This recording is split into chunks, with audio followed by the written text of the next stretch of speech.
Assalamualaikum. Waalaikumsalam, silakan masuk. Mari silakan duduk kak. Baik, terima kasih. Ya, sama-sama. Perkenalkan kak, saya Putri Indrawati sebagai seorang konselor yang bisa membantu kakak apabila kakak minta bantuan lebih kepada saya. Ya, perkenalkan nama saya Aida Yukinanda. Saya duduk di kelas 10 di SMK Negeri 10 Surabaya. Ya, baik kak. Kalau boleh tahu tujuan kakak kesini itu apa dan bagaimana, bisa dijelaskan kak? Nah, kebetulan tujuan saya ke sini itu untuk meminta bantuan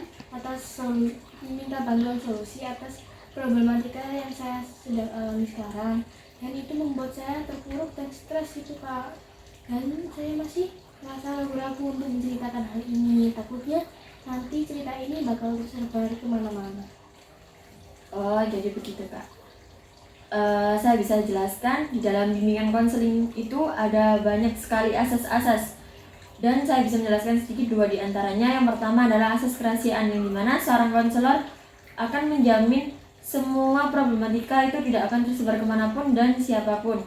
Dan yang kedua, asas keterbukaan, yang dimana seorang konselor atau kakaknya ini bisa menyampaikan semua problematika secara runtun agar bisa berjalan dengan lancar sebuah konseling ini kak.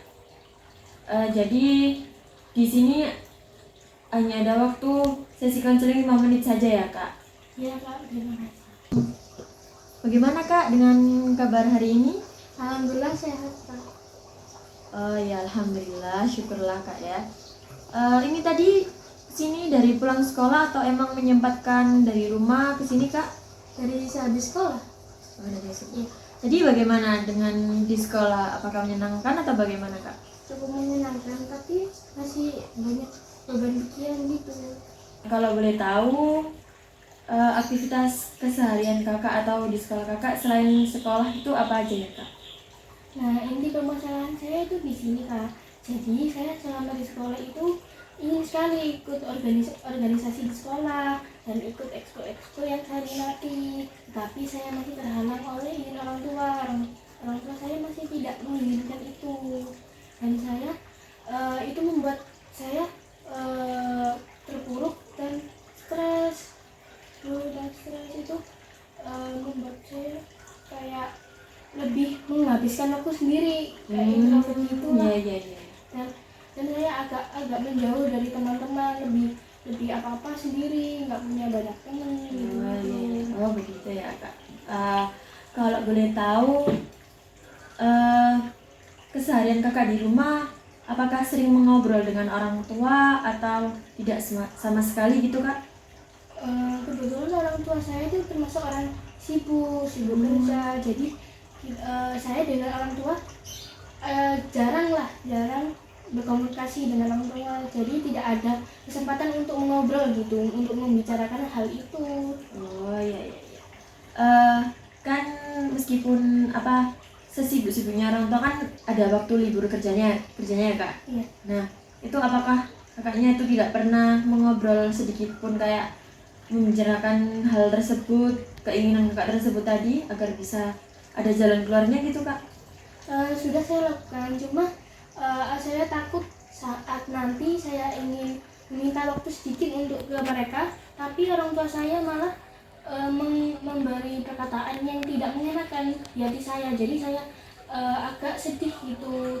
Oh berarti gini kak, kakaknya tuh takut kalau orang tua kakak berbicara tidak enak, jadinya kakak itu sangat terbebani pikiran kakak gitu kak ya? Iya betul. Jadi akhirnya terganggu semua aktivitasnya kan ya? Iya.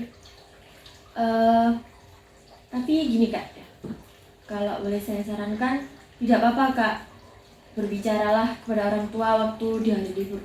Namun lebih awalnya itu harus bertanya dulu apakah beliau sibuk atau tidak, apakah mengganggu atau tidak. Toh jika kalau nanti orang tua kakak bilangnya tidak enak, gak apa-apa kak, gak usah diambil hati. Berarti orang tua kakak belum bisa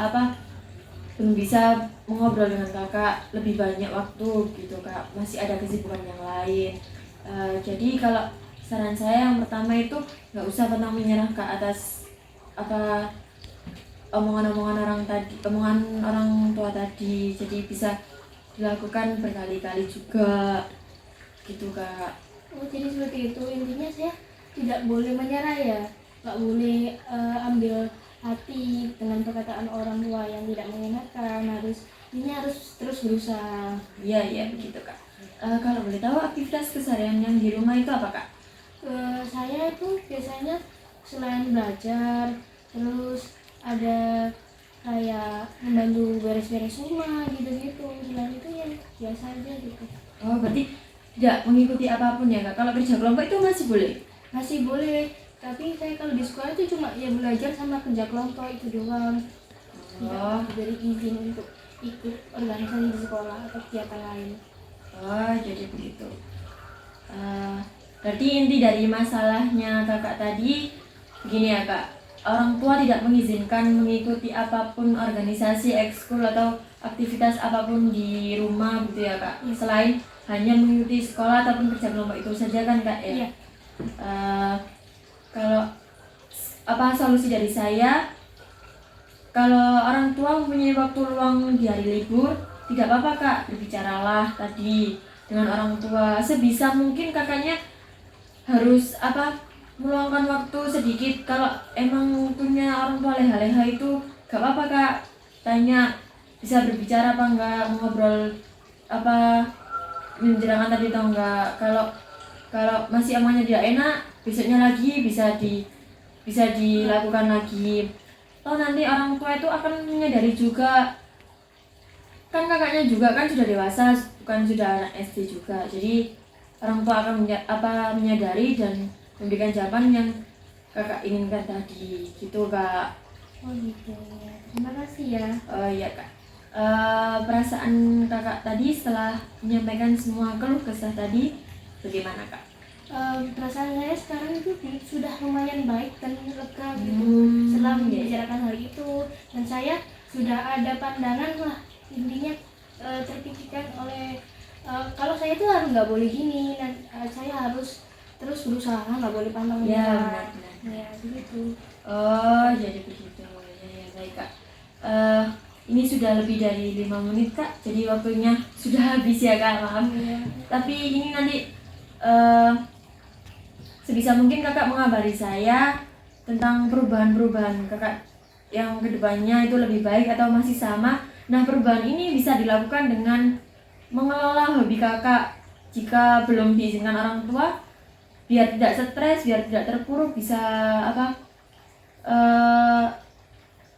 kayak membaca buku begitu kak, kayak bermain raket di rumah kan tidak apa kan ya kak, nggak mungkin kalau nggak diizinkan.